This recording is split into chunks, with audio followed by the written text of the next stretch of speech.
Hello everyone. Core centre of rigorous എക്സലൻസിൻ്റെ പുതിയൊരു വീഡിയോയിലേക്ക് സ്വാഗതം. ഇന്ന് നമ്മൾ ഡിസ്കസ് ചെയ്യുന്നത് ജോഗ്രഫിക്കൽ ടെക്നിക്സ് ആണ്. UGC നെറ്റ് സിലബസിനകത്തെ 9ാമത്തെ മൊഡ്യൂളാണ് ജോഗ്രഫിക്കൽ ടെക്നിക്സ്. പൊതുവെ എല്ലാവർക്കും പഠിക്കാൻ മടിയുള്ളതായ ബുദ്ധിമുട്ടുള്ളതായ ഒരു ഭാഗമാണ് ജോഗ്രഫിക്കൽ ടെക്നിക്സ് എന്ന് പറയുന്നത്. പക്ഷേ UGC നെറ്റിൻ്റെ സിലബസിനകത്ത് വളരെ റാൻഡം ആയിട്ടുള്ള കണ്ടിന്യൂറ്റി ഇല്ലാത്ത കുറേ ടോപ്പിക്സ് ആണ് അതിനകത്ത് ഇൻക്ലൂഡ് ചെയ്തിട്ടുള്ളത്. സോ നമ്മൾ വിശദമായിട്ടത് പഠിക്കുന്നത് വഴി നമുക്ക് നെറ്റ് സ്കോർ ചെയ്യാൻ വളരെയധികം ഹെൽപ്ഫുൾ ആയിരിക്കും. ഇപ്പോൾ പ്രീവിയസ് ഇയർ ക്വസ്റ്റ്യൻസ് അനലൈസ് ചെയ്ത് നോക്കുന്ന സമയത്ത് ഒരു 2 to 4 ക്വസ്റ്റ്യൻസ് എല്ലാ വർഷവും, ചില വർഷങ്ങൾ ഇതിനേക്കാൾ കൂടുതലും കുറവും വന്നിട്ടുണ്ട്, പക്ഷേ എല്ലാത്തിലും ഒരു 2 to 4 ക്വസ്റ്റ്യൻസ് അവർ മെയിൻറ്റെയിൻ ചെയ്തിട്ടുള്ളതായിട്ട് നമുക്ക് കാണാൻ പറ്റുന്നുണ്ട്. ദെൻ ഇതിൽ ഇൻക്ലൂഡ് ചെയ്തിരിക്കുന്ന questions mostly conceptual plus formula based ആയിട്ടുള്ള ക്വസ്റ്റ്യൻസ് ആണ്. Okay, then match the following വരുന്നുണ്ട്, അസേർഷൻ ആൻഡ് റീസണിങ് വരുന്നുണ്ട്, ന്യൂമറിക്കൽ പ്രോബ്ലംസ് ഇൻക്ലൂഡ് ചെയ്യുന്നുണ്ട്. ദെൻ റിപ്പീറ്റഡ് ക്വസ്റ്റ്യൻസ് ആയിട്ട് വരുന്നത് മീൻ മീഡിയൻ മോഡ്, അതുപോലെ തന്നെ സ്റ്റാൻഡേർഡ് ഡീവിയേഷൻ്റെ ഫോർമുല, അതുപോലെ തന്നെ അതിൻ്റെ interpretation, correlation regression, Lawrence curve, അതുപോലെ തന്നെ റിമോട്ട് സെൻസിങ്ങിൻ്റെ ബേസിക് ആയിട്ടുള്ള കുറച്ച് കാര്യങ്ങൾ കൂടിയാണ് പ്രീവിയസ് ഇയർ ക്വസ്റ്റ്യൻസിൽ നമുക്ക് കാണാൻ വേണ്ടി കഴിയുന്നത്. അപ്പോൾ ഈ ഒരു സെക്ഷനകത്ത് നമ്മൾ ഈ എൻറ്റയർ ആയിട്ടുള്ള സിലബസിനെയും ബ്രോഡ് ആയിട്ടുള്ള 4 കാറ്റഗറി ആയിട്ട് ഡിവൈഡ് ചെയ്തിട്ട് അത് മാത്രമാണ് ഇതിനകത്ത് ഡിസ്കസ് ചെയ്യുന്നത്. ഒന്ന് മാപ്സ് ആൻഡ് കാർട്ടോഗ്രഫിയെക്കുറിച്ച്, ദെൻ GIS ആൻഡ് റിമോട്ട് സെൻസിങ്ങും മെഷേഴ്സ് ഓഫ് സെൻട്രൽ ടെൻഡൻസി നമ്മൾ ഡിസ്കസ് ചെയ്യുന്നുണ്ട്, മോർഫോമെട്രിക് അനാലിസിസുമാണ് നോക്കുന്നത്. ഓക്കെ, അപ്പം മാപ്സ് +1 മുതൽ നമ്മൾ കേട്ട് ശീലിച്ചിട്ടുള്ള അതിന് മുന്നേ നമ്മൾ പഠിച്ചിട്ടുണ്ട്, പക്ഷേ ഡീറ്റെയിൽഡ് ആയിട്ട് നമ്മൾ പഠിക്കുന്നത് +1 +2ലാണ് മാപ്സുമായി റിലേറ്റ് ചെയ്ത കാര്യങ്ങൾ. അപ്പോൾ നമുക്കത് കുറച്ചുകൂടെ കംഫർട്ടബിൾ ആയിട്ട് പഠിക്കാൻ പറ്റുന്നൊരു പാർട്ടാണ് മാപ്സ് എന്ന് പറയുന്നത്, അല്ലേ? ഇപ്പോൾ എർത്ത് സർഫേസിനെ മുഴുവനായിട്ടോ അല്ലെങ്കിൽ അതിനെ ഭാഗികമായിട്ടോ സിമ്പിൾസും ജനറലൈസേഷനും വഴി റെപ്രസെൻറ്റ് ചെയ്യുന്നതായിട്ടുള്ള ഒരു പ്രോസസ്സിനെയാണ് നമ്മൾ മാപ്സ് എന്ന് വിളിക്കുന്നത്, അല്ലേ? അപ്പോൾ ആ മാപ്സിൻ്റെ മാപ്പ് മേക്കിംഗ് എസെൻഷ്യൽ ആയിട്ടുള്ള കാര്യങ്ങൾ എന്തൊക്കെയാണ്? അതായത് സ്കെയില്, മാപ്പ് പ്രൊജക്ഷൻ, മാപ്പ് ജനറലൈസേഷൻ, അതിൻ്റെ ഡിസൈന്, അതുപോലെ തന്നെ അതിൻ്റെ കൺസ്ട്രക്ഷൻ, പ്രൊഡക്ഷൻ, ഇതൊക്കെ തന്നെ എസെൻഷ്യൽസ് ഓഫ് മാപ്പ് മേക്കിംഗ് ആണ്. ഈ കാര്യങ്ങളെക്കുറിച്ചൊക്കെ ഒരു ജനറൽ ആയിട്ടുള്ള ധാരണ ഉണ്ടാവണം. ഇനി നമ്മൾ അടുത്തായിട്ട് നോക്കുന്നത് ടൈപ്സ് ഓഫ് മാപ്സ് ആണ്. എക്സാമിനകത്ത് ഫ്രീക്വൻ്റ് ആയിട്ട് ചോദിക്കുന്ന ഒരു ചോദ്യമാണ് ടൈപ്സ് ഓഫ് മാപ്സ് എന്ന് പറയുന്നത്. അപ്പം മാപ്സിനെ നമുക്ക് 3ആയിട്ട് ക്ലാസിഫൈ ചെയ്യാം. ഓക്കെ, സ്കെയിലിൻ്റെ അടിസ്ഥാനത്തിൽ, അതിൻ്റെ ഫംഗ്ഷൻ്റെ അടിസ്ഥാനത്തിൽ, അതിൻ്റെ ഡീറ്റെയിൽസിൻ്റെ അടിസ്ഥാനത്തിൽ. അപ്പോൾ ആദ്യത്തെ ക്ലാസിഫിക്കേഷൻ വരുന്നത് അതിൻ്റെ ഡീറ്റെയിൽസിൻ്റെ അടിസ്ഥാനത്തിലാണ്. ഇപ്പം സിംഗിൾ പർപ്പസ് അല്ലെങ്കിൽ കോമ്പോസിറ്റ് പർപ്പസ് എന്ന് പറയുന്നത്. ഓക്കെ, അപ്പം സിംഗിൾ പർപ്പസ് പോപ്പുലർലി തീമാറ്റിക് മാപ്പ് എന്ന പേരിലാണ് അറിയപ്പെടുന്നത്. ഒരു സ്പെസിഫിക് ആയിട്ടുള്ള തീമിനെയാണ് അവർ തീമാറ്റിക് മാപ്പിനകത്ത് റെപ്രസെൻറ്റ് ചെയ്യുന്നുണ്ടാവുക. ഫോർ എക്സാമ്പിൾ, ഇപ്പോൾ പൊളിറ്റിക്കൽ മാപ്സ് ആയിരിക്കാം, ക്ലൈമറ്റിക് മാപ്സ് ആയിരിക്കാം, എക്കണോമിക് ഓർ റിസോഴ്സ് മാപ്സ് ആയിരിക്കാം. ഇനി കോമ്പോസിറ്റ് മാപ്സ് എന്ന് പറയുമ്പം ഒരു ഡിഫറെൻ്റ് ആയിട്ടുള്ള സിംഗിൾ പർപ്പസിൻ്റെ ഒരു ഓവർലാപ്പ് വരുന്ന മാപ്പുകളാണ് കോമ്പോസിറ്റ് മാപ്പ് എന്നതുകൊണ്ട് അർത്ഥമാക്കുന്നത്. ഓക്കെ, അപ്പോൾ അത് രണ്ടിൻ്റെയും ഒരു ഇമേജ് നമ്മൾ കൊടുത്തിട്ടുണ്ട്. തീമാറ്റിക് മാപ്പും കോമ്പോസിറ്റ് മാപ്പും എന്താണ് എന്നുള്ളത് നമുക്ക് അറിയുന്നുണ്ട്. ദെൻ അടുത്തത് classification on the basis of scale എന്ന് പറയുന്നത്, അതായത് ബേസ്ഡ് ഓൺ സ്കെയിലിനെ അടിസ്ഥാനമാക്കിയിട്ട് നമുക്ക് എന്ത് ചെയ്യാം, ഇതിനെ മാപ്പിന് 2ആയിട്ട് ക്ലാസിഫൈ ചെയ്യാൻ പറ്റും. ഒന്ന് ലാർജ് സ്കെയിൽ മാപ്പും സ്മോൾ സ്കെയിൽ മാപ്പും. ഓക്കെ, അപ്പം ലാർജ് സ്കെയിൽ മാപ്പും സ്മോൾ സ്കെയിൽ മാപ്പും നമുക്ക് കൃത്യമായിട്ട് അറിയേണ്ട ഒരു കാര്യമാണ്. Large scale map more detailed features compare to the small scale maps ആണ്. ഓക്കെ, സ്മോൾ സ്കെയിൽ മാപ്പിനെ അപേക്ഷിച്ചുകൊണ്ട് ലാർജ് സ്കെയിൽ മാപ്പിൽ ഡീറ്റെയിൽസ് കൂടുതലായിരിക്കും എന്നുള്ളതാണ്. ഓക്കെ, അപ്പം അത് നമുക്ക് കൃത്യമായിട്ട് അറിയണം. ലാർജ് സ്കെയിൽ മാപ്പിൽ ഡീറ്റെയിൽസ് ആണ് ഹൈ എമൗണ്ട് ഉണ്ടാവുക. ഏരിയ എന്ന് പറയുന്നത് ചെറുതായിരിക്കും. ഇപ്പം ഒരു ക്ലാസ്സിൽ ഒരു 30 കുട്ടികളുണ്ടെന്ന് വിചാരിക്കുക. ഈ 30 കുട്ടികളുടെയും ക്യാരക്ടർ, ബിഹേവിയർ പഠിച്ചു വരുമ്പോഴത്തേക്കും നമുക്ക് ഒരുപാട് ടൈമും എടുക്കും, അതുപോലെ തന്നെ ഡീറ്റെയിൽഡ് ആയിട്ട് പഠിക്കാനും കഴിയില്ല. ഓക്കെ, അതിനകത്ത് 2 കുട്ടികളുടെ ഒരു ബിഹേവിയർ പാറ്റേൺ ആണ് നമ്മൾ നോക്കുന്നതെങ്കിൽ അവിടെ ഏരിയ എന്ന് പറയുന്നത് ചെറുതുമാണ്, അതേപോലെ തന്നെ ഡീറ്റെയിൽസ് എന്ന് പറയുന്നത് ഹൈയും ആയിരിക്കും. ഓക്കെ, അപ്പോൾ അത് ലാർജ് സ്കെയിൽ മാപ്പാണ്. സ്മോൾ സ്കെയിൽ മാപ്പ് എന്ന് പറയുമ്പോൾ ഒരു എൻറ്റയർ ആയിട്ടുള്ള ക്ലാസ്സിനെയും നമ്മൾ സ്റ്റഡി ചെയ്യുന്നു എന്നുണ്ടെങ്കിൽ സ്മോൾ സ്കെയിലാണ്. ഓക്കെ, അപ്പോൾ ഇത് ജസ്റ്റ് എക്സാമ്പിൾ ആണ് നമ്മൾ പറയുന്നത്. ഇതിനെ കുറച്ചുകൂടെ ബ്രോഡ് സെൻസിൽ യൂസ് ചെയ്യുന്നതാണ് ലാർജ് സ്കെയിലും സ്മോൾ സ്കെയിലും. അപ്പോൾ ഈ ലാർജ് സ്കെയിലിനെ 2ആയിട്ട് നമുക്ക് തരംതിരിക്കാം. കഡസ്ട്രൽ മാപ്സും ഉണ്ട്, അതുപോലെ തന്നെ ടോപ്പോഗ്രാഫിക്കൽ മാപ്പും ഉണ്ട്. ദെൻ സ്മോൾ സ്കെയിലിനെ വാൾ മാപ്സ് ആൻഡ് അറ്റ്ലസ് മാപ്പായിട്ടും നമ്മൾ 2ആയിട്ട് ക്ലാസിഫൈ ചെയ്യാറുണ്ട്. ഇനി ടെക്നിക്സ് ഓഫ് മാപ്പ് മേക്കിംഗ് ആണ്. ഇവിടെ നമ്മൾ മാപ്പ് മേക്കിങ്ങിൻ്റെ ടെക്നിക്സ് എന്തൊക്കെയാണെന്ന് ചോദിച്ചു കഴിഞ്ഞാൽ കുറേ ടെക്നിക്സ് നമ്മൾ യൂസ് ചെയ്യാറുണ്ട്. മാപ്പ് മേക്കിങ്ങിനെ കുറിച്ചുള്ള ശാസ്ത്രീയമായ പഠനത്തെ നമ്മൾ കാർട്ടോഗ്രാഫി എന്നാണ് വിളിക്കാറുള്ളത്. ഓക്കെ, അപ്പം മാപ്പ് മേക്കിങ്ങിൽ കോറോ സ്കീമാറ്റിക്, കോറോ ക്രോമാറ്റിക്, അത് ഐസോപ്ലത്ത്, ഡെസിമെട്രിക് ഉണ്ട്, കോറോപ്ലത്ത് ഉണ്ട്, ഫ്ലോ മാപ്സ് ഉണ്ട്. അതിന് ഡിഫറെൻറ്റ് ടൈപ്സ് ഓഫ് മാപ്പുകൾ നമുക്ക് പ്രൊഡ്യൂസ് ചെയ്യാൻ വേണ്ടി പറ്റും. ഇപ്പോൾ ഓരോ മാപ്പും എന്താണ് എന്നുള്ളതിൻ്റെ ഒരു ബേസിക് ആയിട്ടുള്ള കാര്യം നമുക്ക് അറിഞ്ഞു വെക്കേണ്ടതുണ്ട്.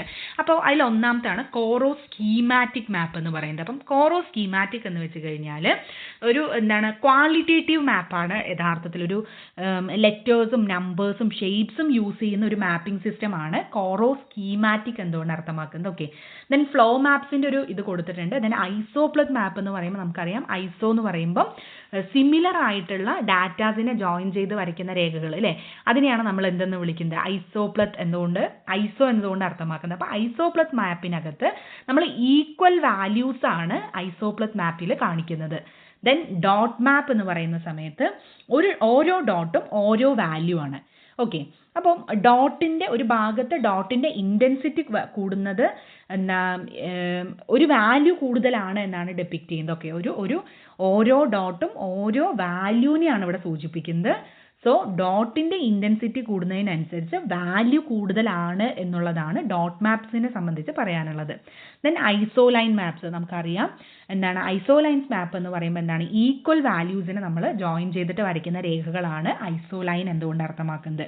ഇനി കോറോ ക്രോമാറ്റിക് ആണ്. അപ്പോൾ കോറോസ് എന്ന് പറഞ്ഞു കഴിഞ്ഞാൽ ഏരിയ ആണെന്ന് നമുക്കറിയാം. ക്രോമ എന്ന് വെച്ച് കഴിഞ്ഞാൽ കളറാണ്. സോ ഒരു മാപ്പിനകത്ത് അവിടുത്തെ ഡാറ്റയെ റെപ്രസെൻ്റ് ചെയ്യുന്നതിന് വേണ്ടിയിട്ട് ഡിഫറെൻറ്റ് കളേഴ്സ് യൂസ് ചെയ്യുന്നതായിട്ടുള്ള മാപ്പാണ് കോറോ ക്രോമാറ്റിക്. കോറോ സ്കീമാറ്റിക് നമ്മൾ ലെറ്റേഴ്സും നമ്പേഴ്സും ആണ് യൂസ് ചെയ്യുന്നത്. കോറോ ക്രോമാറ്റിക്കിൽ നമ്മൾ യൂസ് ചെയ്യുന്നത് ഡിഫറെൻറ്റ് കളേഴ്സിൻ്റെ ഷെയ്ഡ്സ് ആണ്. ഓക്കെ, ദെൻ കോറോ പ്ലത്ത് മാപ്സ് ഉണ്ട്. കോറോ പ്ലത്ത് എന്ന് പറയുമ്പം അവിടെ ഇൻറ്റൻസിറ്റി ഓർ മാഗ്നിറ്റ്യൂഡിനെയാണ് നമ്മളവിടെ മെഷർ ചെയ്യുന്നത്. അപ്പോൾ ഇത് നോക്കൂ, ഒരേ കളറാണ്, ഇവിടെ ഗ്രീൻ ആണ് എല്ലാത്തിലും യൂസ് ചെയ്തിരിക്കുന്നത്. ഗ്രീനിൻ്റെ ഇൻറ്റൻസിറ്റി കൂടുന്നതിനനുസരിച്ച്, അതായത് അവിടെ മെയിൽസ് പെർ 1000 ഫീമെയിൽസ് എന്നുള്ളതാണ്, സെൻസസ് ഡാറ്റയാണ് കാണിച്ചിട്ടുള്ളത്. അപ്പം ഡാർക്ക് ഗ്രീന് കൂടുന്നതിനനുസരിച്ച് അവിടുത്തെ ഇൻറ്റൻസിറ്റി കൂടുതലും അതിൻ്റെ വാല്യൂസ് കൂടുതലും, ഷെയ്ഡിൻ്റെ അളവ് കുറയുന്നതിനനുസരിച്ച് അതിൻ്റെ ഇൻറ്റൻസിറ്റി കുറവുമാണ് എന്നുള്ളതാണ് കോറോപ്ലത്ത് മാപ്പിനെ സംബന്ധിച്ചുള്ള കാര്യം.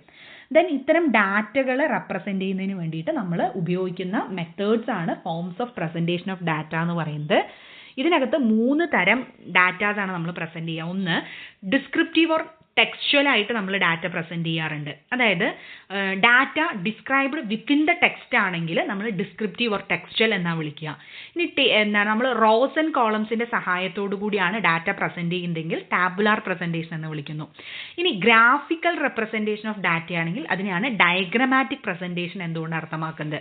ഓക്കെ, അപ്പോൾ ഇവിടെ ടാബുലാർ പ്രസൻറ്റേഷൻ എന്ന് പറയുമ്പം നമുക്ക് qualitative data, quantitative, temporal and spatial ആയിട്ടുള്ള ഡാറ്റകളെ റെപ്രസെൻറ്റ് ചെയ്യാൻ വേണ്ടി സാധിക്കും. ഇപ്പം ക്വാളിറ്റേറ്റീവ് എന്ന് പറയുമ്പം ഇപ്പം ലിറ്ററസി, റിലീജിയൻ, സെക്സ് അങ്ങനെയുള്ള കാര്യങ്ങളെക്കുറിച്ച്. ദെൻ ക്വാണ്ടിറ്റേറ്റീവ് എന്ന് പറയുന്ന സമയത്ത് ഹൈറ്റ്, വെയിറ്റ്, ഏജ് അങ്ങനെയുള്ള കാര്യങ്ങൾ. ടെമ്പോറൽ എന്ന് പറയുമ്പം ഇയർ വേസ് ആയിട്ടുള്ള, അതായത് ക്രോണോളജിയെ ബേസ് ചെയ്തിട്ടുള്ള ഡാറ്റാസ് ടേബിളിൽ നമുക്ക് പ്രസൻറ്റ് ചെയ്യാൻ വേണ്ടി പറ്റും. Then places, village, town, district ഇങ്ങനെയുള്ള ഡാറ്റ ആണെങ്കിൽ സ്പേഷ്യൽ ഡാറ്റയാണ്, അത് നമുക്ക് ടേബിൾ കണ്ടന്റിൽ പ്രസൻറ്റ് ചെയ്യാൻ പറ്റും. ഇനി അടുത്തത് ഡയഗ്രമാറ്റിക് പ്രസൻറ്റേഷൻ ഓഫ് ഡാറ്റയാണ്. അപ്പം ഡയഗ്രമാറ്റിക് പ്രസൻറ്റേഷൻ നമുക്ക് ബ്രോഡ് ആയിട്ടുള്ളൊരു വലിയൊരു ടോപ്പിക്കാണ്. അത് 3 ക്ലാസിഫൈ ചെയ്യാം അത്തരത്തിലുള്ള ഡാറ്റകളെ. Okay, diagrammatic and graphical representation of ഡാറ്റയെ 3 നമുക്ക് ക്ലാസിഫൈ ചെയ്യാം. ഒന്ന് ജോമെട്രിക് ഡയഗ്രാം ഉണ്ട്, ഫ്രീക്വൻസി ഡയഗ്രാം ഉണ്ട്, അരിതമെറ്റിക് ലൈൻ ഗ്രാഫ് ഉണ്ട്. ഓക്കെ, അപ്പം ഇതിൽ ജോമെട്രിക് ഡയഗ്രത്തിനകത്ത് വരുന്നതാണ് ബാർ ഡയഗ്രാം. ഈ ബാർ ഡയഗ്രത്തെ നമുക്ക് simple bar diagram, multiple bar diagram, component bar diagram, ഇതും കൂടാതെ പെർസെൻറ്റേജ് ബാർ ഡയഗ്രാം ഇങ്ങനെയൊക്കെ ക്ലാസിഫൈ ചെയ്യാൻ വേണ്ടി പറ്റും. ഓക്കെ, ദെൻ ജിയോമെട്രിക് ഡയഗ്രത്തിനകത്ത് തന്നെ വരുന്ന ഒന്നാണ് പൈ ഡയഗ്രാം എന്ന് പറയുന്ന ഒരു കോൺസെപ്റ്റ്. ഓക്കെ, ദെൻ അത് കഴിഞ്ഞാലാണ് ഫ്രീക്വൻസി ഡയഗ്രാംസ് വരുന്നത്. അപ്പം ജിയോമെട്രിക് ഡയഗ്രത്തിനകത്ത് bar diagram and pie diagram വരുന്നു. ബാർ ഡയഗ്രത്തിനകത്താണ് simple bar, multiple bar, component bar, percentage diagrams ഒക്കെ വരുന്നത്. ദെൻ ഫ്രീക്വൻസി ഡയഗ്രാംസ് ആണ്. ഫ്രീക്വൻസി ഡയഗ്രാംസ് എന്ന് പറയുന്ന സമയത്ത് അതിനകത്ത് വരുന്നതാണ് നമ്മുടെ histogram, frequency polygon, frequency curve, അങ്ങനെയുള്ള സാധനങ്ങളൊക്കെ ആ ഫ്രീക്വൻസി ഡയഗ്രത്തിനകത്താണ് വരുന്നത് അല്ലേ. Then cumulative curves, that mean ogives ഒക്കെ തന്നെ ഫ്രീക്വൻസി ഡയഗ്രത്തിൻ്റെ ക്ലാസിഫിക്കേഷനാണ്. അടുത്താണ് ലൈൻ ഗ്രാഫ്. ലൈൻ ഗ്രാഫ് എന്ന് പറയുമ്പം ഡിഫറെൻറ്റ് ടൈപ്സ് ഓഫ് ലൈൻ ഗ്രാഫുകളുണ്ട്. ഇപ്പോൾ അരിതമെറ്റിക് ലൈൻ ഗ്രാഫ് ഉണ്ട്, then water balance or budget graphs ഉണ്ട്, ക്ലൈമോഗ്രാഫ്സ് ഉണ്ട്, ദെൻ ഹൈദർ ഗ്രാഫ്സ് ഉണ്ട്, ദെൻ എർഗോഗ്രാഫുകളുണ്ട്. ഇപ്പം എർഗോഗ്രാഫ് എന്ന് വെച്ച് കഴിഞ്ഞാൽ ഇപ്പം സീസൺസും ക്ലൈമറ്റും ക്രോപ്സും തമ്മിലുള്ള ഒരു റിലേഷൻഷിപ്പിനെ കാണിക്കുന്ന ഇതാണ് എർഗോഗ്രാഫ് എന്തുകൊണ്ട് അർത്ഥമാക്കുന്നത്. ദെൻ ബാൻഡ് ഗ്രാഫുകളുണ്ട്. ബാൻഡ് ഗ്രാഫ് എന്ന് പറയുമ്പോൾ ഒരു ട്രെൻഡ് വാല്യൂസ് ആണ് അതിനകത്ത് കാണിക്കുന്നത്. ദെൻ എക്കണോഗ്രാഫ് ഉണ്ട്. എക്കണോഗ്രാഫ് എന്ന് വെച്ച് കഴിഞ്ഞാൽ ഒരു റീജൺ അല്ലെങ്കിൽ ഒരു കൾച്ചർ അല്ലെങ്കിൽ ഒരു പോപ്പുലേഷൻ്റെ സ്പെൻഡിങ് പ്രൊഫൈൽസ് കാണിക്കുന്നതാണ് എക്കണോഗ്രാഫ് അല്ലെങ്കിൽ എക്കണോഗ്രാഫി എന്തുകൊണ്ട് ഉദ്ദേശിക്കുന്നത്. ഓക്കെ, ദെൻ അടുത്ത ഒന്നാണ് എർത്ത്. അപ്പോൾ എർത്ത് എന്ന് പറയുന്ന സമയത്ത് അതിൻ്റെ കുറച്ച് ടെക്നിക്കലായിട്ടുള്ള വശങ്ങൾ കൂടി നമ്മൾ മനസ്സിലാക്കി വെക്കണം. ഇപ്പോൾ ആദ്യം കാണിച്ചിരിക്കുന്ന ഇമേജ് എന്ന് പറയുന്നത് ഇപ്പോൾ ഫസ്റ്റ് കാണിച്ചിരിക്കുന്ന ഇമേജ് എന്ന് പറയുന്നത് ഒരു റിയാലിറ്റിയാണ്. ഇറഗുലർ ഷേപ്പുകളുള്ള മെഷർമെൻറ്റിന് ഡയറക്റ്റായിട്ട് യൂസ് ചെയ്യാൻ കഴിയാത്ത ഒരു റിയാലിറ്റിയാണ് ഇവിടെ കാണിച്ചിരിക്കുന്നത്. ദെൻ അടുത്ത് ജിയോയിഡ് എന്ന് പറയുന്ന സമയത്ത് ഒരു മീൻ സീ ലെവലിനെ ബേസ് ചെയ്തുകൊണ്ടുള്ള ഒരു ഷേപ്പാണ് ജിയോയിഡ് എന്തുകൊണ്ട് ഉദ്ദേശിക്കുന്നത്. അപ്പം ഇത് ഇറഗുലർ ആണ്, പക്ഷെ മാത്തമാറ്റിക്കലി നമുക്ക് യൂസ് ചെയ്യാൻ പറ്റുന്ന ഒരു മോഡലാണ് ജിയോയിഡ് എന്ന് പറയുന്നത്.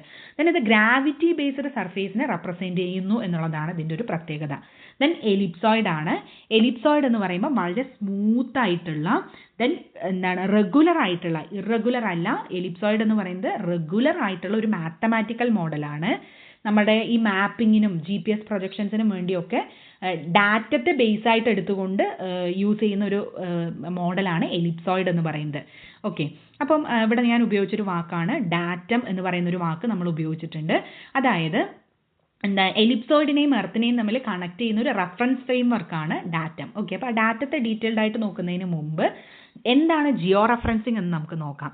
അതായത് ജിയോ റെഫറൻസിങ് എന്ന് വെച്ച് കഴിഞ്ഞാൽ ഒരു സ്പേഷ്യൽ ഡാറ്റ ഉണ്ടെന്ന് വിചാരിക്കുക. ആ സ്പേഷ്യൽ ഡാറ്റയെ നമുക്ക് അറിയാവുന്ന ഒരു കോർഡിനേറ്റ് സിസ്റ്റവുമായിട്ട് ലിങ്ക് ചെയ്യുന്നതിനെയാണ് ജിയോ റെഫറൻസിങ് എന്ന് പറയുന്നത്. ഇപ്പോൾ നമുക്കൊരു ടോപ്പോ ഷീറ്റിൻ്റെ ഒരു ഇമേജ് കിട്ടിയെന്ന് വിചാരിക്കുക.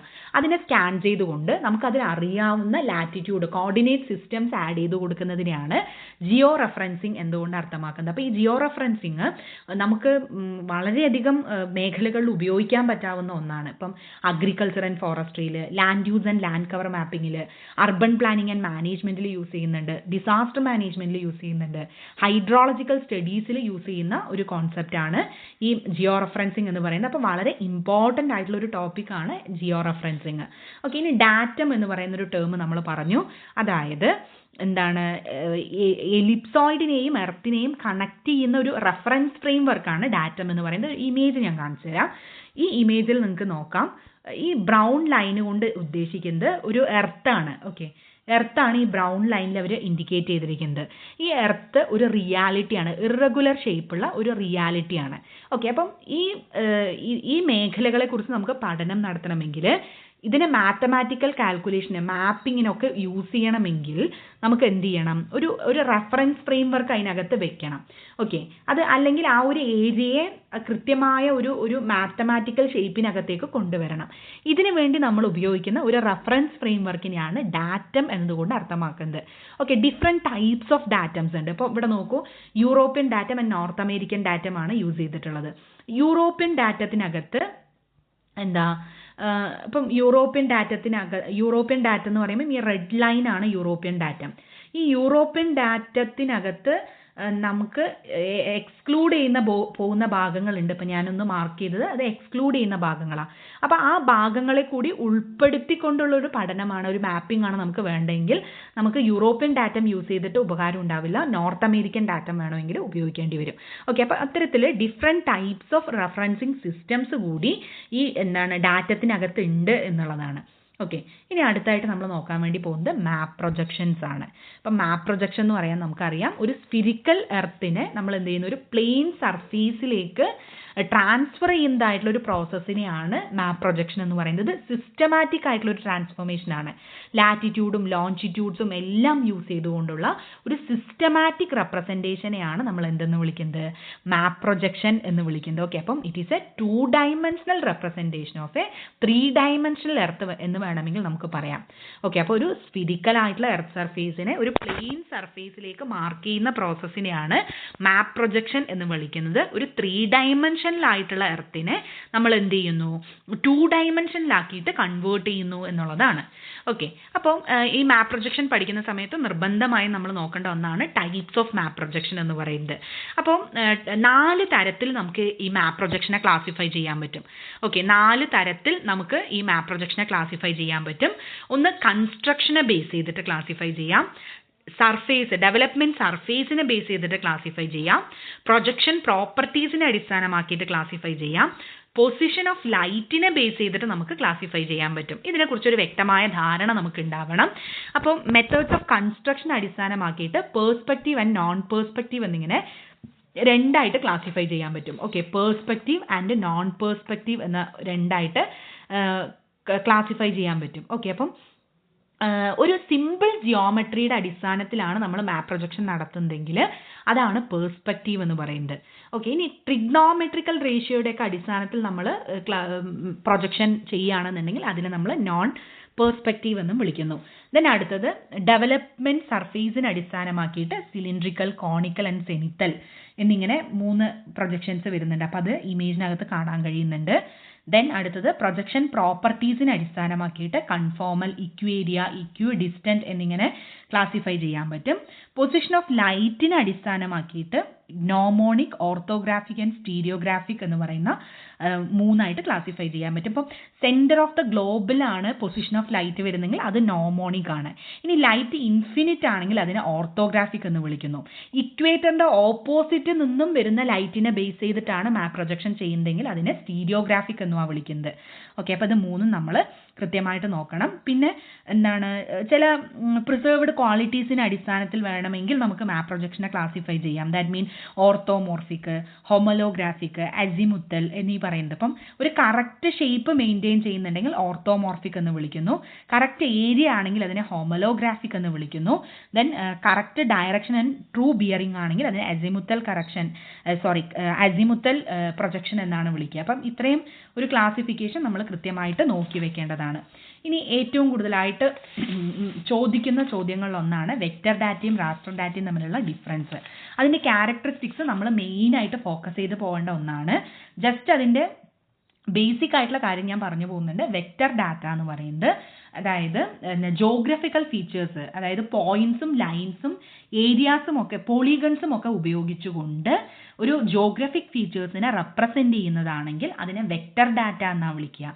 ഓക്കെ, അപ്പം അതായത് ക്ലിയർ ബൗണ്ടറീസ് ഉള്ള ഡിസ്ക്രീറ്റ് ആയിട്ടുള്ള ഫീച്ചേഴ്സിന് മാത്രമേ വെക്റ്റർ ഡാറ്റയെ നമുക്ക് യൂസ് ചെയ്യാൻ പറ്റുള്ളൂ. ഇപ്പോൾ ഫോർ എക്സാമ്പിൾ ഇവിടെ നമ്മൾ പറഞ്ഞ 3 ടേമാണ് പോയിന്റ്സ്, ലൈൻസ്, പോളിഗൺസ് അല്ലേ. അപ്പോൾ പോയിന്റ്സ് എന്ന് പറയുമ്പം നമ്മൾ ഒരു കിണറോ ഒരു സ്കൂളോ ഒക്കെ ആയിരിക്കും നമുക്ക് ഉപയോഗിക്കാൻ പറ്റുക. ലൈൻസ് എന്ന് പറയുമ്പം റോഡും റിവർ പോലുള്ള സാധനങ്ങളും, പോളിഗൺസ് എന്ന് പറയുമ്പോൾ ഇപ്പം വില്ലേജിൻ്റെ ബൗണ്ടറി അല്ലെങ്കിൽ ഒരു ലേക്ക്, ഇങ്ങനെയുള്ള കാര്യങ്ങളാണ് പോളിഗൺസ് കൊണ്ട് നമുക്ക് റെപ്രസെൻ്റ് ചെയ്യാൻ കഴിയുക. സോ ഡിസ്ക്രീറ്റ് ആയിട്ടുള്ള ഫീച്ചേഴ്സിനെ റെപ്രസെൻ്റ് ചെയ്യുന്നതിന് വേണ്ടി ഉപയോഗിക്കുന്ന ഒരു മെത്തേഡാണ് വെക്റ്റർ ഡാറ്റ മെത്തേഡ് എന്ന് പറയുന്നത്. ഇനി നമ്മൾ എന്താണ് ജോഗ്രഫിക് ഫിനോമിനെ അല്ലെങ്കിൽ ഒരു ഫീച്ചറിനെ ഗ്രിഡ് ഓർ സെൽസിനെ യൂസ് ചെയ്തിട്ട്, അതായത് പിക്സൽസ് എന്നാണ് പറയുക, ഈ പിക്സൽസിനെ യൂസ് ചെയ്തിട്ടാണ് റെപ്രസെൻ്റ് ചെയ്യുന്നതെങ്കിൽ അതിനെ നമ്മൾ വിളിക്കുന്ന പേരാണ് റാസ്റ്റർ ഡാറ്റ എന്ന് പറയുന്നത്. ഓക്കെ, അപ്പം ഒരു കണ്ടിന്യൂസ് ആയിട്ടുള്ള ഫീച്ചേഴ്സ് റെപ്രസെൻ്റ് ചെയ്യുന്നതിന് വേണ്ടിയിട്ടാണ് റാസ്റ്റർ ഡാറ്റ നമ്മൾ പ്രധാനമായിട്ടും യൂസ് ചെയ്യാറുള്ളത്. ഓക്കെ, അപ്പം ടെമ്പറേച്ചർ, അതുപോലെ തന്നെ റെയിൻഫോൾ ഡിസ്ട്രിബ്യൂഷൻ, ഇതൊക്കെ മാർക്ക് ചെയ്യണമെങ്കിൽ നമുക്ക് റാസ്റ്റർ ഡാറ്റയെ ഇതാക്കാവുന്നതാണ്. പിന്നെ അടുത്താണ് GIS എന്ന് പറയുന്ന ഒരു കോൺസെപ്റ്റ്. അപ്പോൾ എന്താണ് GIS എന്നുള്ളതിൻ്റെ ഒരു ജനറൽ ആയിട്ടുള്ള കാര്യം നമുക്കറിയണം. അതായത് ഒരു ജോഗ്രഫിക്കൽ ഡാറ്റ അല്ലെങ്കിൽ ഒരു സ്പേഷ്യൽ ഡാറ്റയെ ക്യാപ്ചർ ചെയ്യാനും സ്റ്റോർ ചെയ്യാനും മാനിപ്പുലേറ്റ് ചെയ്യാനും അനലൈസ് ചെയ്യാനും മാനേജ് ചെയ്യാനും പ്രസൻറ്റ് ചെയ്യാനും നമ്മൾ ഉപയോഗിക്കുന്ന ഒരു ഹ്യൂജ് സിസ്റ്റത്തെയാണ് GIS എന്ന് വിളിക്കുന്നത്. അപ്പം ഇതൊക്കെ ബേസിക് ആയിട്ടുള്ള കൺസെപ്റ്റാണ്. എക്സാമിന് ഇതിൽ കൂടുതലായിട്ട് 1-2 കോൺസെപ്റ്റുകൾ മാത്രമാണ് കുറച്ചുകൂടെ ഇൻഡെപ്ത് ആയിട്ട് ചോദിക്കാറുള്ളത്. അല്ലാത്ത പക്ഷം ജനറൽ ആയിട്ടുള്ള ടേംസ് ആണ്. അപ്പം ഒരു വട്ടം ചോദിച്ചിരുന്നു GISൻ്റെ ഡെഫിനീഷൻ എന്താണ് എന്നുള്ളത് ഒരു എക്സാമിന് ചോദിച്ചൊരു ചോദ്യമാണ്. അപ്പം അതുകൊണ്ടാണ് ഞാൻ ഇത് പ്രത്യേകം എടുത്ത് പറയുന്നത്. GIS is a system design to capture, store, manipulate, analyse, manage and present spatial or geographical data. Okay, അപ്പോൾ ഈ എക്സ്പ്ലനേഷൻ്റെ കൂടെ അഡീഷണലി ഒരു 1-2 ക്യാരക്ടറിസ്റ്റിക്സും കൂടി ആഡ് ചെയ്ത് കഴിഞ്ഞാൽ ഇത് GISന് ആപ്റ്റ് ആവാത്തൊരു സിസ്റ്റമായിട്ട് മാറും, ഒരു ഡെഫിനേഷനായിട്ട് മാറും. അങ്ങനെ ഒരു ടെക്നിക്ക് ഒരു എക്സാമിന് ചോദിച്ചിരുന്നു എന്നുള്ളതാണ്. ദെൻ അടുത്താണ് ഡെം എന്ന് പറയുന്ന ഒരു കോൺസെപ്റ്റ്, ഡിജിറ്റൽ എലവേഷൻ മോഡലാണ്. അപ്പോൾ എന്താണ് ഈ ഡിജിറ്റൽ എലവേഷൻ മോഡൽ? ഒരു റാസ്റ്റർ ഡാറ്റ ബേസ്ഡ് മോഡലാണ് ഡിജിറ്റൽ എലവേഷൻ മോഡൽ എന്ന് പറയുന്നത്. ഒരു ടെറൈൻ എലവേഷന്, എർത്ത് സർഫേസിൻ്റെ ടെറൈൻ എലവേഷനെ കാണിക്കുന്നതിന് വേണ്ടിയിട്ടാണ് ഡിജിറ്റൽ എലവേഷൻ മോഡൽ യൂസ് ചെയ്യുന്നത്. ഇപ്പം ഫോർ എക്സാമ്പിൾ എന്താണ്, ഒരു സ്ലോപ്പ് ആസ്പെക്ട് അനാലിസിസിന് വേണ്ടിയിട്ടോ, അല്ലെങ്കിൽ ഒരു വാട്ടർ ഷെഡ് അല്ലെങ്കിൽ ഡ്രൈനേജിന് അനാലിസിസിന് വേണ്ടിയിട്ടോ, അല്ലെങ്കിൽ ഒരു ടെറൈൻ ഓർ റിലീഫ് മാപ്പിങ്ങിന് വേണ്ടിയിട്ടോ ഒക്കെ നമ്മൾ ഉപയോഗിക്കുന്ന മോഡലാണ്, ഒരു റാസ്റ്റർ ബേസ്ഡ് മോഡലാണ് ഡിജിറ്റൽ എലവേഷൻ മോഡൽ എന്ന് പറയുന്നത്. ഓക്കെ, ഇനി ഈ ഭാഗത്തെ ഏറ്റവും ഇമ്പോർട്ടൻ്റ് ആയിട്ടുള്ളൊരു ഭാഗമാണ് റിമോട്ട് സെൻസിങ് എന്ന് പറയുന്നത്. അപ്പം റിമോട്ട് സെൻസിങ് എന്ന് വെച്ച് കഴിഞ്ഞാൽ എന്താണ്? ഒരു ഒബ്ജക്റ്റ് ഓർ ജോഗ്രഫിക്കൽ ഫിനോമിനയെ ഫിസിക്കൽ കോണ്ടാക്റ്റ് ഇല്ലാതെ നമ്മൾ അതിൻ്റെ അതിൻ്റെ അതിൻ്റെ ഒരു സ്വഭാവത്തെ ഒബ്സർവ് ചെയ്യുന്നതായിട്ടുള്ള ഒരു ക്യാരക്ടറിസ്റ്റിക്സിനെയാണ് റിമോട്ട് സെൻസിങ് എന്ന് വിളിക്കുന്നത്. ഓക്കെ, അപ്പം ഒരു ഒബ്ജക്റ്റ് ഓർ ഫിനോമിനയെ ഫിസിക്കൽ കോണ്ടാക്റ്റ് ഇല്ലാതെ എങ്ങനെയാണ് അതിൻ്റെ ഇൻഫർമേഷൻ അക്വയർ ചെയ്യുന്നത് എന്നുള്ളൊരു കോൺസെപ്റ്റാണ് ഇവിടെ റിമോട്ട് സെൻസിങ് എന്നതുകൊണ്ട് അർത്ഥമാക്കുന്നത്. ഓക്കെ, അപ്പം റിമോട്ട് സെൻസിങ്ങിനകത്ത് നമ്മൾ ഒരു എനർജി സോഴ്സിൽ നിന്നും ഒബ്ജക്റ്റിലേക്ക് പ്രൊപ്പഗേറ്റ് ചെയ്യുന്ന ലൈറ്റിൻ്റെ സ്പീഡുള്ള വേവ്സ് ഓഫ് എനർജിയെ നമ്മൾ വിളിക്കുന്നത് ഇലക്ട്രോ മാഗ്നറ്റിക് റേഡിയേഷൻ എന്നാണ് വിളിക്കുന്നത്. ഓക്കെ, അപ്പം ഒരു എനർജി സോഴ്സിൽ നിന്നും ഒരു ഒബ്ജക്റ്റിലേക്ക്, നമുക്ക് ഡീറ്റെയിൽസ് ആവശ്യമുള്ള ഒരു ഒബ്ജക്റ്റിലേക്ക് പ്രൊപ്പഗേറ്റ് ചെയ്യുന്ന ലൈറ്റിൻ്റെ സ്പീഡുള്ള വേവ്സ് ഓഫ് എനർജിയാണ് ഇലക്ട്രോ മാഗ്നറ്റിക് റേഡിയേഷൻ എന്ന് പറയുന്നത്. ഓക്കെ, അപ്പോൾ ഇതിനകത്തെ എനർജി വേവ്സിൻ്റെ സൈസ് ആൻഡ് ഫ്രീക്വൻസിയിൽ വ്യക്തമായ ഡിഫറൻസ് ഉണ്ട്. ഓക്കെ, അപ്പോൾ ഈ ഡിഫറൻസിനെ നമ്മൾ പ്ലോട്ട് ചെയ്യുന്നതിനെയാണ്, ഈ ഒരു വേരിയേഷനെ പ്ലോട്ട് ചെയ്യുന്നതിനെയാണ് ഇലക്ട്രോ മാഗ്നറ്റിക് സ്പെക്ട്രം എന്ന് പറയുന്നത്. അപ്പം ഞാൻ ഒന്നുകൂടെ എക്സ്പ്ലെയിൻ ചെയ്യാണ്. എനർജി സോഴ്സിൽ നിന്നും ഒബ്ജക്റ്റിലേക്ക് പ്രൊപ്പഗേറ്റ് ചെയ്യുന്ന ലൈറ്റിൻ്റെ സ്പീഡുള്ള വേവ്സ് ഓഫ് എനർജിയാണ് ഇലക്ട്രോ മാഗ്നറ്റിക് റേഡിയേഷൻ. ഇതിനകത്ത് വരുന്ന ഓരോ വേവ്സിൻ്റെ സൈസ് ആൻഡ് ഫ്രീക്വൻസിയിൽ വേരിയേഷൻ ഉണ്ട്. സോ ആ ഒരു വേരിയേഷനെ നമ്മൾ എന്ത് ചെയ്യുന്നു, നമ്മൾ പ്ലോട്ട് ചെയ്ത് വെക്കുകയാണെങ്കിൽ അതിനെയാണ് ഇലക്ട്രോ മാഗ്നറ്റിക് സ്പെക്ട്രം എന്ന് വിളിക്കുന്നത്. അപ്പോൾ ഇതിനകത്ത് വരുന്നതാണ് gamma rays, X-ray, ultraviolet, visible spectrum, infrared, microwave, radio waves. അപ്പോൾ ഇതിൻ്റെ ഓർഡർ കൃത്യമായിട്ട് നമ്മൾ നോക്കണം.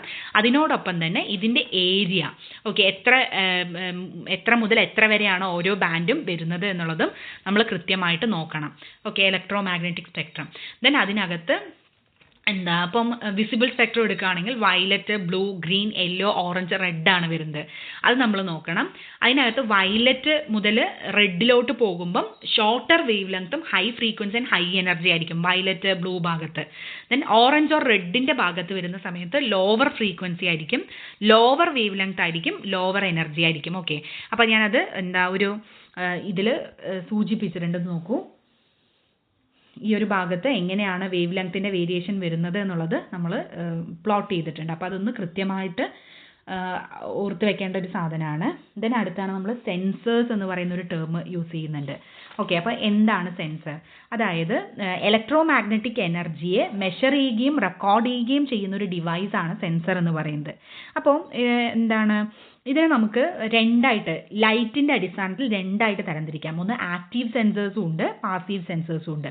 ഓക്കെ, ആക്റ്റീവ് സെൻസേഴ്സ് എന്ന് വെച്ച് കഴിഞ്ഞാൽ അവർക്ക് ഓൺ ആയിട്ടുള്ള എനർജി ഉണ്ട് എന്നുണ്ടെങ്കിൽ അതിനെയാണ് നമ്മൾ ആക്റ്റീവ് സെൻസേഴ്സ് എന്ന് വിളിക്കുക. ഫോർ എക്സാമ്പിൾ ഇപ്പോൾ റഡാറൊക്കെ അതിനൊരു എക്സാമ്പിളാണ്. ദെൻ പാസീവ് സെൻസർ എന്ന് പറയുമ്പം ഒരു എക്സ്റ്റേണൽ സോഴ്സ് ഓഫ് എനർജി, മെയിനായിട്ട് യൂഷ്വലി അത് സണ്ണായിരിക്കും. ആ സണ്ണിനെ യൂസ് ചെയ്തിട്ടാണ്, അതായത് സണ്ണിൻ്റെ എനർജി വരുന്നു, അത് റിഫ്ലക്റ്റ് ചെയ്യുന്ന എനർജിയാണ് ക്യാപ്ചർ ചെയ്യുന്നതെങ്കിൽ അതിനെ നമ്മൾ വിളിക്കുന്ന പേരാണ് പാസീവ് സെൻസർ എന്നാണ് വിളിക്കുക. ഓക്കെ, അപ്പോൾ അത് രണ്ടും നമ്മൾ നോക്കേണ്ടതായിട്ടുള്ളൊരു ഇതാണ്. ദെൻ ടൈപ്സ് ഓഫ് പ്ലാറ്റ്ഫോംസ്, ഈ സെൻസർ ഘടിപ്പിക്കുന്ന ടൈപ്സ് ഓഫ് പ്ലാറ്റ്ഫോംസ് ഏതൊക്കെയാണെന്ന് നമ്മൾ കൊടുത്തിട്ടുണ്ട്. ഓക്കെ, ദെൻ ഇതിൽ വരുന്ന ഏറ്റവും പ്രധാനപ്പെട്ട ഒന്നാണ് റെസല്യൂഷൻ. അതായത് ഒരു സെൻസറിൻ്റെ സ്വഭാവം അല്ലെങ്കിൽ അതിൻ്റെ ക്യാരക്ടറിസ്റ്റിക്സിനെയാണ് റെസല്യൂഷൻ എന്തുകൊണ്ട് അർത്ഥമാക്കുന്നത്. ഓക്കെ, അപ്പോൾ റെസല്യൂഷൻ എന്ന് പറയുമ്പോൾ പ്രധാനമായിട്ടും 4 തരത്തിലുള്ള റെസല്യൂഷനാണുള്ളത്. Spatial resolution, spectral resolution, radiometric resolution and temporal resolution ആണ്. അപ്പോൾ ഇതിനകത്ത് സ്പേഷ്യൽ റെസല്യൂഷൻ. ഓക്കെ, അപ്പം സ്പേഷ്യൽ റെസല്യൂഷൻ എന്ന് വെച്ച് കഴിഞ്ഞാൽ സിമ്പിളായിട്ട് നമുക്ക് പറയാം, ഒരു സെൻസറിന് ഐഡൻറ്റിഫൈ ചെയ്യാൻ കഴിയുന്ന ഏറ്റവും ചെറിയ ഒബ്ജക്റ്റിൻ്റെ അളവിനെയാണ് നമ്മൾ സ്പേഷ്യൽ റെസല്യൂഷൻ എന്ന് വിളിക്കുന്നത്. ഓക്കെ, അപ്പോൾ ഇതിനകത്ത് ഇമേജ് കൊടുത്തിട്ടുണ്ട്. High spatial resolution, medium spatial resolution, low spatial resolution. Okay, അപ്പോൾ ഒരു സെൻസറിന് ഐഡൻറ്റിഫൈ ചെയ്യാൻ കഴിയുന്ന ഏറ്റവും ചെറിയ ഒബ്ജക്റ്റിൻ്റെ അളവിനെയാണ് നമ്മൾ സ്പേഷ്യൽ റെസല്യൂഷൻ എന്ന് പറയുന്നത്. അപ്പം ഇവിടെ സ്മോളർ പിക്സൽ ആണ് എന്നുണ്ടെങ്കിൽ ഹയർ സ്പേഷ്യൽ റെസല്യൂഷൻ ആയിരിക്കും. ഓക്കെ, അപ്പം ഹൗ സ്മോൾ എന്നുള്ളതാണ് സ്പേഷ്യൽ റെസല്യൂഷൻ നോക്കുന്ന ഒരു കാര്യം. ദെൻ സ്പെക്ട്രൽ റെസല്യൂഷൻ ആണ്. ഓക്കെ, അപ്പം ഡിഫറെൻറ്റ് വേവ് ലെങ്ത്തിനെ ഡിഫറൻഷിയേറ്റ് ചെയ്യാനുള്ള ഒരു സെൻസറിൻ്റെ കഴിവിനെയാണ് സ്പെക്ട്രൽ റെസല്യൂഷൻ എന്ന് പറയുന്നത്. ഓക്കെ, അതായത് ഡിഫറെൻറ്റ് ബാൻഡ്സ് ഓഫ് EMRനെ എങ്ങനെയാണ് അത് ഡിഫറൻഷിയേറ്റ് ചെയ്യുന്നത് എന്നുള്ളതാണ്. അതായത് ഏത് വേവ് ലെങ്ത് ആണ്, വിച്ച് വേവ് ലെങ്ത് ആണ് ഇത് എന്നുള്ളത് ഐഡൻറ്റിഫൈ ചെയ്യാനുള്ള ഒരു സെൻസറിൻ്റെ കഴിവിനെയാണ് നമ്മൾ സ്പെക്ട്രൽ റെസല്യൂഷൻ എന്ന് പറയുന്നത്. അപ്പോൾ ഇവിടെ മോർ ബാൻഡ്സ് ആണെങ്കിൽ ഹയർ സ്പെക്ട്രൽ റെസല്യൂഷൻ ആയിരിക്കും. ഓക്കെ, ദെൻ അടുത്ത് റേഡിയോമെട്രിക് റെസല്യൂഷൻ ആണ്. റേഡിയോമെട്രിക് റെസല്യൂഷൻ എന്ന് പറഞ്ഞു കഴിഞ്ഞാൽ എനർജിയിൽ അല്ലെങ്കിൽ അതിൻ്റെ ബ്രൈറ്റ്നെസ്സിലുള്ള ഡിഫറൻസിനെ ഡിറ്റക്ട് ചെയ്യാനുള്ള ഒരു സെൻസറിൻ്റെ കഴിവിനെയാണ് റേഡിയോമെട്രിക് റെസല്യൂഷൻ എന്ന് പറയുന്നത്. അതായത് ഫോർ എക്സാമ്പിൾ ഇപ്പോൾ 2 ടാർഗറ്റിനെ തമ്മിൽ ഡിഫറൻഷിയേറ്റ് ചെയ്യാനുള്ള കഴിവ് അല്ലേ. ഓരോ ടാർഗറ്റുകളുടെയും റിഫ്ലക്റ്റ് ചെയ്യുന്ന എനർജിയിൽ വേരിയേഷൻ ഉണ്ടാവും അല്ലേ. അപ്പോൾ ആ എനർജി ഡിഫറൻസിനെ കൃത്യമായിട്ട് ക്യാപ്ചർ ചെയ്യാൻ ഏത് സെൻസറിനാണോ കഴിവ് അതാണ് ആ സെൻസറിൻ്റെ റേഡിയോമെട്രിക് റെസല്യൂഷൻ. ഓക്കെ, അപ്പോൾ ക്ലിയർ ആണെന്ന് വിചാരിക്കുന്നു. അതായത് 2 ടാർഗറ്റുകൾ തമ്മിൽ ഉള്ള വ്യത്യാസത്തെ ഡിസ്ക്രിമിനേറ്റ് ചെയ്യാനുള്ള അതിൻ്റെ കഴിവ്. ഓക്കെ, അപ്പോൾ ഈ ടാർഗറ്റുകൾ തമ്മിൽ ഡിഫറൻസ് ചെയ്യുന്നത് എങ്ങനെയാണ്, അത് റിഫ്ലക്റ്റ് ചെയ്യുന്ന എനർജീനെ അടിസ്ഥാനമാക്കിയിട്ടാണ് അത് ഡിഫറൻസ് ചെയ്യുന്നത്. സോ അതിൻ്റെ ബ്രൈറ്റ്നെസ്സിനെ ബേസ് ചെയ്തിട്ടാണ് റേഡിയോമെട്രിക് റെസല്യൂഷൻ ഉള്ളത്. സോ ഹയർ ബിറ്റ്സ് ആണെങ്കിൽ ഫൈനർ ബ്രൈറ്റസ്റ്റ് ഡീറ്റെയിൽസ് ആയിരിക്കും നമുക്ക് കിട്ടുന്നുണ്ടാവുക. ഓക്കെ, ദെൻ ടെമ്പോറൽ റെസല്യൂഷൻ ആണ്. ടെമ്പോറൽ റെസല്യൂഷൻ ആണ്. അതൊരു സാറ്റലൈറ്റിൻ്റെ ഫ്രീക്വൻസി ഓർ റീവിസിറ്റിംഗ് ടൈമിനെ ബേസ് ചെയ്തിട്ടുള്ളതാണ് വരുന്നത്. ഇപ്പോൾ ഒരു ഷോർട്ടർ റീവിസിറ്റ് ടൈം ആണെങ്കിൽ ഹയർ ടെമ്പോറൽ റെസല്യൂഷൻ ആണ്. ഓക്കെ, അപ്പോൾ ഷോർട്ടർ ആയിട്ടുള്ളൊരു റീവിസിറ്റ് ആണെന്നുണ്ടെങ്കിൽ അത് ഹയർ ടെമ്പോറൽ റെസല്യൂഷൻ ആണ്. Then aerial photography. Aerial photography എന്ന് പറഞ്ഞു കഴിഞ്ഞാൽ നമുക്കറിയാം, ഒരു എയറോപ്ലെയിനകത്തോ മറ്റൊരു ഹൈ സർഫേസിനകത്ത് ഫോട്ടോ ഘടിപ്പിച്ചുകൊണ്ടുള്ള നമുക്ക് കിട്ടുന്ന ഇതിനെയാണ് ഏരിയൽ ഫോട്ടോഗ്രാഫി എന്ന് വിളിക്കുന്നത്. അപ്പം ഏരിയൽ ഫോട്ടോഗ്രാഫിയിൽ ശ്രദ്ധിക്കേണ്ട കാര്യം അതിൻ്റെ ടൈപ്സ് ആണ്. ഓക്കെ, ടൈപ്സ് എന്ന് പറയുമ്പം പൊസിഷനെ അല്ലെങ്കിൽ ക്യാമറ ആക്സിസിനെ ബേസ് ചെയ്തിട്ട് നമുക്ക് എന്ത് ചെയ്യാൻ പറ്റും, ഇതിനെ 2ആയിട്ട് ക്ലാസിഫൈ ചെയ്യാം. ഒരു വെർട്ടിക്കൽ ഫോട്ടോഗ്രാഫ്സും ഉണ്ട്, അതുപോലെ തന്നെ ഒബ്ലിക് ഫോട്ടോഗ്രാഫ്സും ഉണ്ട്. ഈ ഒബ്ലിക് ഫോട്ടോഗ്രാഫ്സിനെ again low oblique and high oblique. അപ്പോൾ ഇതിൻ്റെ ഇമേജുകൾ കൃത്യമായിട്ട് നമ്മൾ നോക്കി വെക്കണം. ഇതിൻ്റെ ആക്സിസിൽ വെർട്ടിക്കൽ ആയിട്ടുള്ള ആക്സിസ് ആണ്. ലോ ഒബ്ലിക് അല്ലെങ്കിൽ ഹൈ ഒബ്ലിക് എന്ന് പറയുമ്പം അതിൻ്റെ ചരിവിൽ ഒരു വ്യത്യാസം വരുന്നുണ്ട്. അപ്പം ലോ ഒബ്ലിക് ആണെന്നുണ്ടെങ്കിൽ ഇവിടെ ഒരു 30 ഡിഗ്രി ഒക്കെയാണ് ക്യാമറ ആക്സിസ് വരുന്നത്. ഓക്കെ, ദെൻ വെർട്ടിക്കൽ ആവുന്ന സമയത്ത് ഇവിടെ 90 ഡിഗ്രിയിലാണ് ആക്സിസ് വരുന്നത്. ഓക്കെ, അപ്പോൾ അതൊന്ന് ശ്രദ്ധിക്കണം. ഇത് എക്സാമിന് ഈ ഒരു ഇമേജ് സഹിതമാണ് ചോദിച്ച് കണ്ടിട്ടുള്ളത്. ഓക്കെ, ദെൻ അടുത്താണ് നമ്മൾ പഠിക്കുന്നത് ഇതിൻ്റെ ഓരോ സാറ്റലൈറ്റുകളും അതിൻ്റെ റെസല്യൂഷൻസും കൊടുത്തിട്ടുണ്ട്. ജസ്റ്റ് അതൊന്ന് നോട്ട് ചെയ്ത് വെക്കുന്നത് നല്ലതായിരിക്കും. ദെൻ അടുത്താണ് ഗ്ലോബൽ നാവിഗേഷൻ സാറ്റലൈറ്റ് എന്ന് പറയുന്നത്.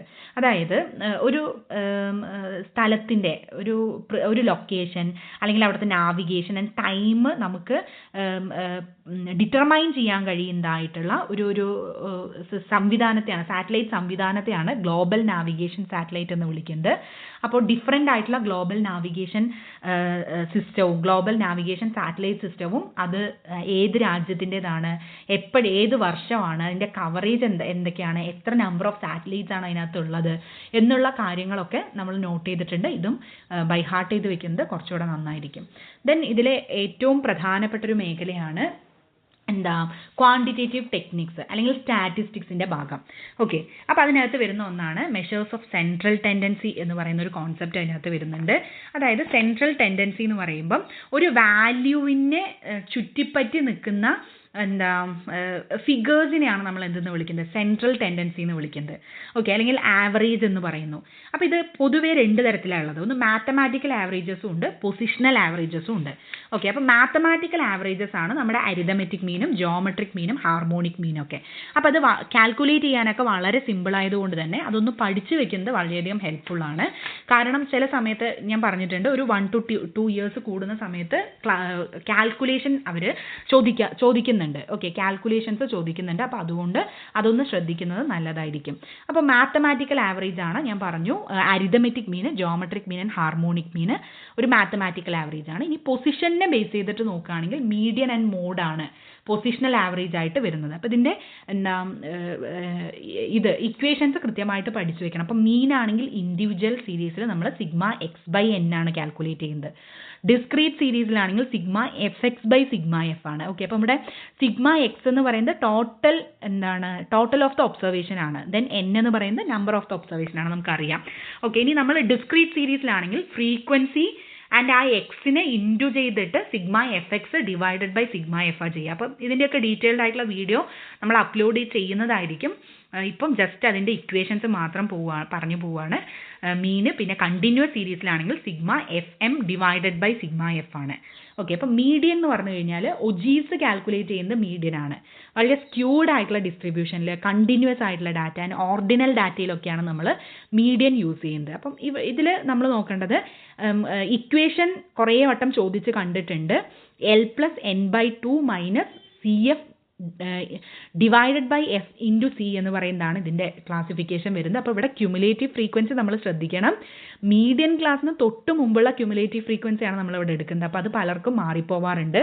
ഇപ്പം ചിലപ്പോൾ ഇത്രയും വാല്യൂസ് തന്നിട്ട് മീഡിയൻ കണ്ടുപിടിക്കാൻ പറഞ്ഞ സാഹചര്യങ്ങളൊക്കെ വന്നിട്ടുണ്ട്. ദെൻ മോഡ്, ഹിസ്റ്റോഗ്രാം യൂസ് ചെയ്തിട്ടാണ്, മോഡിലാണ് നമ്മൾ ഹിസ്റ്റോഗ്രാം എന്ന് പറയുന്നൊരു കോൺസെപ്റ്റ് വരുന്നത്. അതൊന്ന് നോട്ട് ചെയ്ത് വെക്കുക. Then L+D1 divided by D1 + D2 into I ആണ്.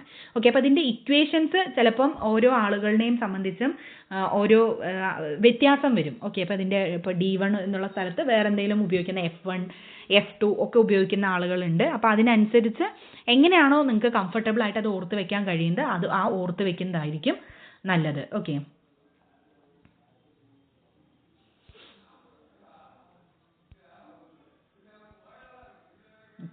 ദെൻ ഡിസ്പേർഷൻ ആണ്. മെഷേഴ്സ് ഓഫ് ഡിസ്പേർഷൻ ആണ്. ഡിസ്പേർഷൻ എന്ന് പറയുമ്പോൾ അബ്സല്യൂട്ട് മെഷേഴ്സും ഉണ്ട്, റിലേറ്റീവ് മെഷേഴ്സും ഉണ്ട്. അബ്സല്യൂട്ട് മെഷേഴ്സിലാണ് നമ്മുടെ റേഞ്ചും സ്റ്റാൻഡേർഡ് ഡീവിയേഷനും മീൻ ഡീവിയേഷനും ക്വാർട്ടൈൽ ഡീവിയേഷനും ഒക്കെ വരുന്നത്. അതിൻ്റെ ഇക്വേഷൻസ് നിർബന്ധമായിട്ട് നമ്മൾ പഠിച്ചു വെക്കണം. ദെൻ അതുപോലെ തന്നെ റിലേറ്റീവ് മെഷേഴ്സ് ആണ്, കോഎഫിഷ്യൻസ് വരുന്നതൊക്കെ റിലേറ്റീവ് മെഷേഴ്സും ആണ്. അപ്പോൾ അതൊന്ന് നോട്ട് ചെയ്ത് വെക്കേണ്ടതാണ്. ദെൻ കൊറിലേഷൻ എന്ന് പറയുമ്പം മെയിനായിട്ട് നമ്മൾ പഠിക്കേണ്ട കാര്യം എന്താണെന്ന് വെച്ച് കഴിഞ്ഞാൽ സ്പിയർമാൻ റാങ്ക് കൊറിലേഷൻ കൃത്യമായിട്ട് നോക്കി വെക്കണം. ഓക്കെ, സ്പിയർമാൻ റാങ്ക് കോറിലേഷൻ ആണ് ഇതിൽ പ്രധാനമായിട്ടും ചോദിച്ച് കണ്ടിട്ടുള്ളത്. ദെൻ കൊറിലേഷൻ്റെ തന്നെ എന്താ ഇതും ഓക്കെ സ്ക്യൂഡ് ആയിട്ടുള്ള കാര്യങ്ങളും നമ്മൾ നോക്കണം.